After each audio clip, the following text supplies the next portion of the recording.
A few moments later.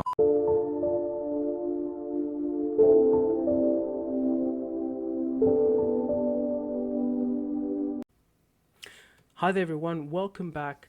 We're still continuing with Prac 2, or actually Prac 7, and we're going to continue with our mount. So you've used the CSV file and you've now imported data into QGIS. So in other words, you've actually created your own data set.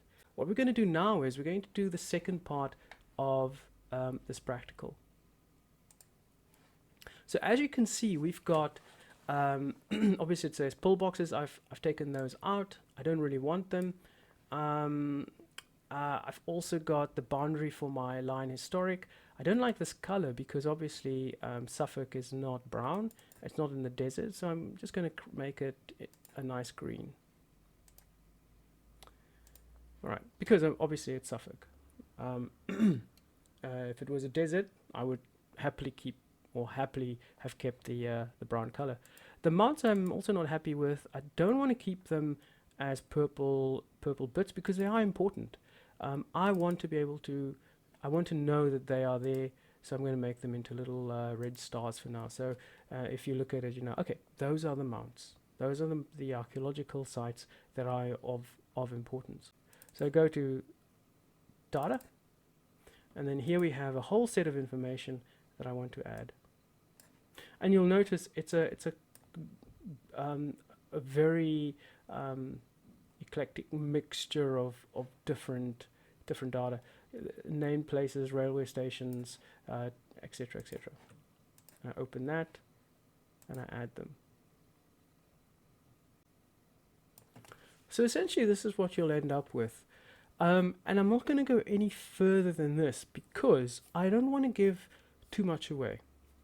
What I will say is that I do not want my map to look like this. I don't want it to look like a circus map. What I want you to do is I want you to go through all of these. You'll notice there's a foreshore one. If you're not sure what it is, go to the attribute table.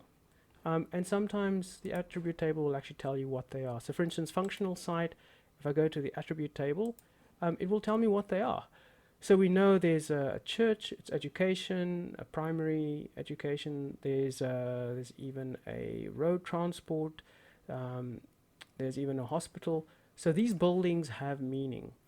There's other important buildings. You go to attribute tables and you can actually see what they're for. So your buildings, you can decide on a color.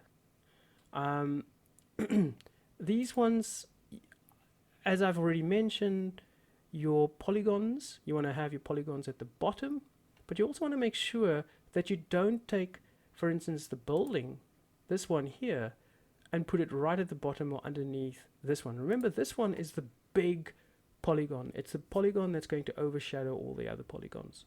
So you want to be careful as you do this. So you can actually do that. You can do the color changes.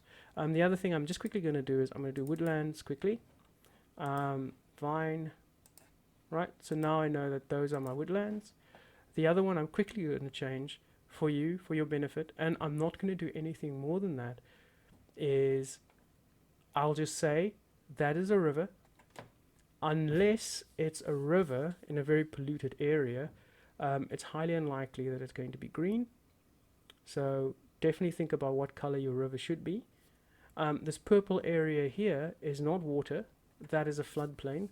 Remember, floodplains are generally it's mostly sandy areas, so I would think about what colors I would use for that. And then you also have areas that are dams, and there should be water in those.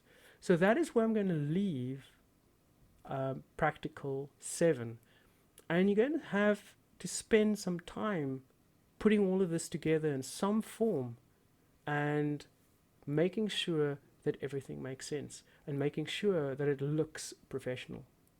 I'm not going to do that for you. This is your task. What I've done so far is shown you how to put those layers together.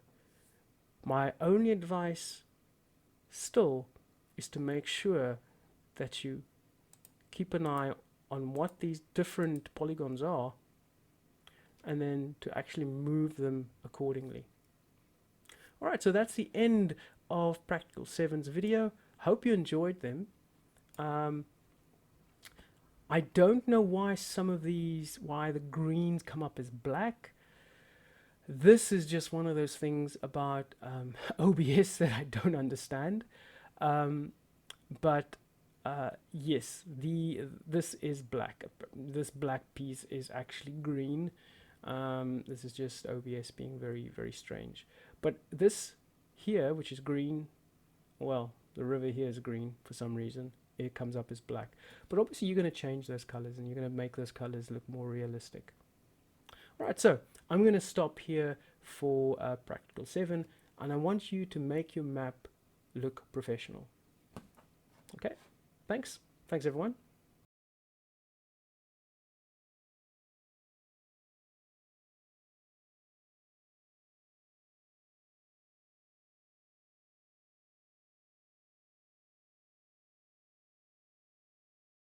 Make a map